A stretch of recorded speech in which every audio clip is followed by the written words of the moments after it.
হাত পায়ের নখ কাটার পর তাকে মাটির ভিতর গাঁটতে হবে? গোপন অঙ্গে হাত লাগলে উজু থাকে কিনা? উজু করার সময় বেসিনে পা ধোয়া কি ঠিক? গর্ভবতী অবস্থায় যদি হাতে মেহেদি দেয় তাহলে কি বাচ্চার শরীরে দাগ পড়ে? একটু জানাবেন। মৃত ব্যক্তির গোসলের পর সুরমা কোথায় কোথায় দেয়া যায়? নামাজের সময় মোবাইলে চোখ গেলে কি নামাজ হবে? নখ পালিশ লাগিয়ে নামাজ পড়লে নামাজ হবে কিনা? নামাজের ওয়াক্ত চলে যাচ্ছে, এই মুহূর্তে শুধু ফরজ নামাজ আদায় করলে কি কোনো গুনাহ হবে? কিবলার দিকে পা দিয়ে শোয়া যাবে কিনা? সুদের টাকা দিয়ে তৈরি করা বাড়িতে আমল করলে আমল কি কবুল হবে? মুসলমান মেয়েরা ধুতি সালোয়ার পড়তে পারবে কিনা? ঘরে বিয়ের উপযুক্ত বোন রেখে বড় ভাইরা কি বিবাহ করতে পারবেন? আমার পরিপূর্ণ বয়স হচ্ছে, আমি বিয়ে করতে চাই, এখন আমার পরিবারকে কিভাবে বলতে পারি পরামর্শ চাই? পুরুষ ডাক্তার দ্বারা সিজার ডেলিভারি করানো জায়েজ কিনা? আর বিলম্ব না করে আপনাদের প্রশ্ন উত্তর দেওয়ার পালায় আমরা চলে যাচ্ছি। আজাদ, আপনি জানতে চেয়েছেন মৃত ব্যক্তির গোসলের পর সুরমা কোথায় কোথায় দেয়া যায়? উল্লেখ্য আজকে শুনলাম লজ্জাস্থানে দেয় কিছু মহিলা। না, এটার তো কোনো যুক্তি নেই, সুরমা শুধু চোখে দিবে আর কোথাও না। মুয়াজ ইনসান, আপনি জানতে চেয়েছেন সুদের টাকা দিয়ে তৈরি করা বাড়িতে আমল করলে আমল কি কবুল হবে? সুদের টাকা দিয়ে তৈরি করা বাড়িতে যদি আমল করেন তাহলে আমল কবুল হবে না, বিষয়টি কিন্তু সেরকম নয়। ধরুন সুদের টাকা দিয়ে আরেকজন বাড়ি করেছে, আপনি সেখানে আমল করেছেন, তো আপনার আমল কবুল হওয়ার সাথে ওইটার কোনো সম্পর্ক নেই। নুসরাত সুলতানা রত্না, আপনি জানতে চেয়েছেন নামাজের ওয়াক্ত চলে যাচ্ছে, এই মুহূর্তে শুধু ফরজ নামাজ আদায় করলে কি কোনো গুনাহ হবে? নামাজের ওয়াক্ত যদি চলে যাচ্ছে এমন হয়, এই মুহূর্তে আপনি যদি শুধু ফরজ নামাজ আদায় করে নেন, গুনাহ হবে না, বরং এটাই করা উচিত শেষ সময় যদি হয়ে যায়। এস আলম, আপনি আইডি থেকে জানতে চেয়েছেন গোপন অঙ্গে হাত লাগলে উজু থাকে কিনা? আমাদের দেশের উলামায়ে কেরামের মতে, বাহানাই মতে উলামায়ে কেরামের মতে গোপন অঙ্গে হাত লাগলে উজু ভাঙবে না। তবে আরবিন স্কলাররা, সৌদি আরবের উলামায়ে কেরাম, তাদের মতে গোপন অঙ্গে হাত লাগলে উজু ভেঙে যাবে, যেহেতু আপনার একটা হাদিস রয়েছে যে মান মাসসা যাকারাহু ফালিয়াতাওয়াদ্দা। এজন্য তারা হাত লাগলে বলতে কাপড়ের উপর দিয়ে নয়, সরাসরি যদি কেউ স্পর্শ করে তারা ওটাকে ওযু ভঙ্গের কারণ হিসাবে উল্লেখ করেন। অতএব সেই জায়গা থেকে এটা ওযু ভঙ্গের কারণ তাদের মতে, আমাদের উলামায়ে কেরামের মতে এটি ওযু ভঙ্গের কারণ। রাত্রি আইডি থেকে আপনি জানতে চেয়েছেন ঘরে বিয়ের উপযুক্ত বোন রেখে বড় ভাইরা কি বিবাহ করতে পারবেন? উত্তর হলো পারবেন।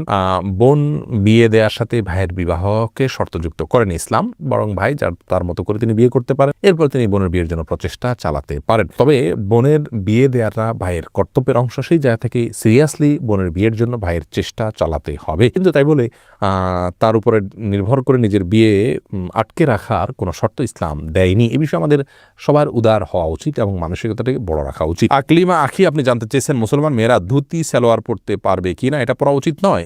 ধুতি যেহেতু হিন্দুদের একটা ধর্মীয় পোশাক বলা যেতে পারে, হিন্দুদের একটা কালচার, সেই কালচারের অনুকরণ মুসলমানদের জন্য করা জায়েজ নাই। মুসলমানের জন্য অন্য মুশরিকদের বা আল্লাহর প্রতি যারা বিশ্বাস রাখেন না সেই সমস্ত মানুষদের সংস্কৃতির অনুসরণ করা জায়েজ নয়। সেই জায়গা থেকে ধুতি সালোয়ারটা যেহেতু অনেকটা ধুতির মতো, আপনার পায়ের দিকে একটু উঠে থাকে ধুতির মতো, এটা একজন মুসলমান নারীর জন্য ব্যবহার করা উচিত না। এটা অমুসলিমদের সাথে সাদৃশ্য গ্রহণ করা। নবী সাল্লাল্লাহু আলাইহি ওয়াসাল্লাম বলেছেন মান তাশাব্বাহা বিকওমিন ফাহুয়া মিনহুম, যে ব্যক্তি কোনো জাতির সাথে সাদৃশ্য গ্রহণ করছে তাদের অন্তর্ভুক্ত। আবু দাউদের বর্ণিত হাদিসের আলোকে এটি করা উচিত না। ঈশান, আপনি জানতে চেয়েছেন ওযু করার সময় বেসিনে পা ধোয়া কি ঠিক? নিজের বাসা বাড়িতে অসুবিধা নেই, করতে পারেন, তবে আপনার রিস্ক মুক্ত হওয়াটা বিষয় মাথা রাখতে হবে। নিজের জন্য রিস্কি হলে সেটা আপনার জন্য করা উচিত হবে না, কারণ নিজেকে বিপদের মুখে ঠেলে দেওয়া ইসলামের জায়েজ নয়। অসময় এখান থেকে পড়ে বা দুর্ঘটনার শিকার হতে পারে মানুষের। যদি সেরকম না হয়, আপনি আশপাশে কিছু ধরে করতে পারেন, তাহলে এটা জায়েজ আছে। কিন্তু পাবলিক প্লেসে বা বাইরে এরকমটি করা অনুচিত, যেহেতু এটা দৃষ্টিকটু। অন্য ধরনের মানুষরা আছে যারা এই বেসিন ব্যবহার করবে, তারা দেখে হয়তো ইসলাম সম্পর্কে বাজে ধারণা নিবে, বা তাদের হক নষ্ট হতে পারে, বা আশপাশে পানি পড়ে ভিজে যাবে, জায়গাগুলো নষ্ট হবে। সেই জায়গা থেকে পাবলিক প্লেসে এমনটি না করা উচিত, কিন্তু করলে ওযু হয়ে যাবে। হোসেন আহমেদ জানতে চেয়েছেন আমার পরিপূর্ণ বয়স হচ্ছে, আমি বিয়ে করতে চাই, এখন আমার পরিবারকে কিভাবে বলতে পারি পরামর্শ চাই? বিয়ের বয়স হচ্ছে, আপনি নিজে না বলতে পারে অন্য কারোর মাধ্যমে বলাবেন। এই জন্য তো গোটা পরিবারকে দিনের পথে আনার জন্য আগে চেষ্টা করতে হয়। তারা যখন দিন বুঝবেন তখন তাদের সবকিছু বোঝানো সম্ভব হবে কোরআন এবং হাদিসের আলোকে। আপনি নিজে না পারলে অন্য কারোর মাধ্যমে করবেন। এমডি ইফতিখার শুভ, আপনি জানতে চেয়েছেন নখ পালিশ লাগিয়ে নামাজ পড়লে নামাজ হবে কিনা? নখ পালিশ লাগিয়ে যদি আপনি ওযু করেন তাহলে ওযু হবে না, আর ওযু না হলে নামাজ হবে না। অতএব বলতে পারেন নখ পালিশ লাগিয়ে ওযু করে নামাজ পড়লে নামাজ হবে না। কিন্তু যদি ওযু অবস্থায় নখ পালিশ লাগিয়ে আপনি নামাজ পড়েন ওযু অবস্থায়, তাহলে ওই নামাজটা হবে। পরবর্তীতে আবার যখন নামাজের সময় হবে বা ওযু ভাঙবে, তখন আপনাকে নখ পালিশ রিমুভ করে তারপর ওযু করতে হবে, অন্যথায় এটি জায়েজ হবে না।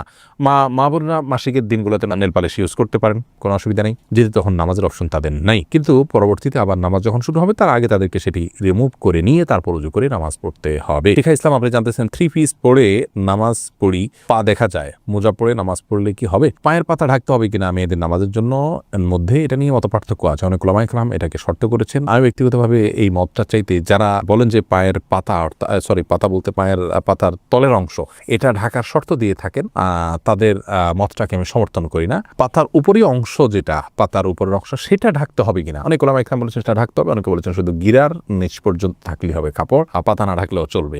দুই পক্ষের ওলামা ইকরামের দলিল রয়েছে। নিরাপদ হলো এমন কাপড় পরা যে কাপড়টা অনেক বেশি লম্বা হয়, যে পায়ের পাতার উপরের অংশ সহ ঢাকা পড়ে। তলা ঢাকার জন্য, মোজা পরার জন্য আলাদা করে কষ্ট করা বা কসরত করা এটা আবশ্যক নয়। ইনশাআল্লাহ বিদিনিল্লাহ নামাজ হয়ে যাবে যদি কেউ মোজা না পড়ে। মুসলিউদ্দিন হৃদয় জানতেছেন পুরুষ ডাক্তার দ্বারা সিজার ডেলিভারি করানো যাবে জায়েজ কিনা। যদি বিকল্প না থাকে তাহলে জায়েজ আছে, কিন্তু এটি আমাদের দেশের জন্য খুবই লজ্জাজনক একটি অধ্যায়। বাংলাদেশে এখন অহরহ ডেলিভারি করানো হয়, সিজার করানো হয় পুরুষ ডাক্তারের মাধ্যমে। শুধু বাংলাদেশে নয়, সৌদি আরবেও এটি আমি দেখেছি, কাছে থেকে জেনেছি যে পুরুষ ডাক্তাররা এই কাজগুলো করেন। এটি খুবই গর্হিত কাজ, খুবই গর্হিত কাজ।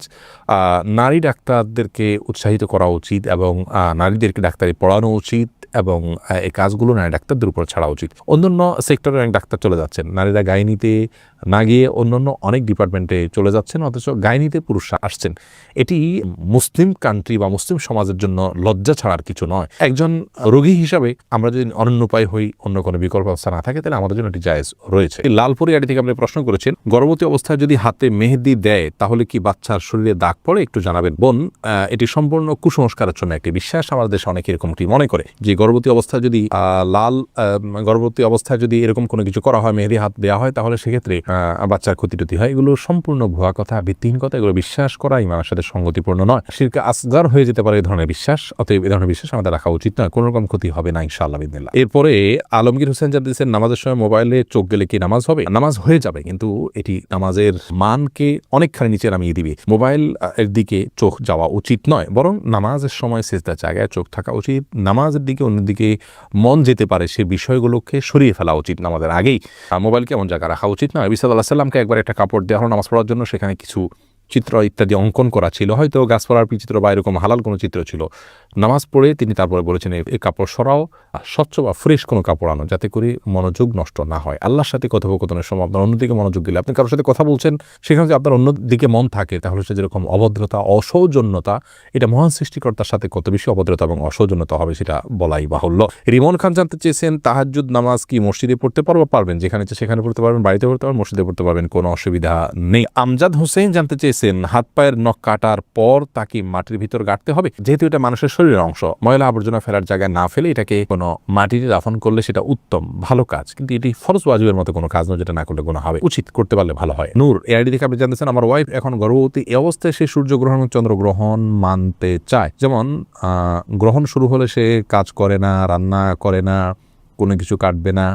আমার মতে এসব শিরক এবং হিন্দু সংস্কৃতি থেকে এসছে। এটা বলার পর সে বলে তারও এমনই ধারণা, কিন্তু সবাই করে, তাই মনের শান্তির জন্য সেও করবে। দয়া করে বলবেন কোরআন হাদিস আলীকে বিষয় কোনো নির্দেশনা আছে কিনা। ভাইনুর, এটি সম্পূর্ণ কুসংস্কারের জন্য একটি বিশ্বাস। আপনার ওয়াইফকে আপনি বলবেন, জানাবেন যে এ ধরনের আচরণ তার ইমানের জন্য ক্ষতিকর। যে বিষয়ে আসলে কোনো আপাত দৃষ্টিতে ক্ষতি নেই, সেটাকে ক্ষতিকর মনে করা এটা আমাদের ইমানের সঙ্গে সঙ্গতিপূর্ণ নয়। তার মানে ওই বিষয়টার ভিতরে ক্ষতি করার বিশেষ কোনো প্রভাব বা ক্ষমতা আছে বলে আপনি মনে করছেন। শিরকে আসগরের দিকে এটি ধাবিত হওয়ার সম্ভাবনা রয়েছে, এবং সবাই করে দেখে আমাকে করতে হবে, সবাই অন্যায় করলে আমাকে অন্যায় করতে হবে, এটি তো কোনো যৌক্তিক কথা হতে পারে না। বিধায় তার এই অবস্থান সঠিক নয়। সূর্যগ্রহণ চন্দ্রগ্রহণের সময় গর্ভবতী মেয়েরা এটা করতে পারবে না, সেটাও করতে পারবে না, মাছ কাটতে পারবে না, কোনো কাজ করতে পারবে না। এগুলো সম্পূর্ণ কুসংস্কার, ইসলামের সাথে এগুলোর কোনো সম্পর্ক নেই।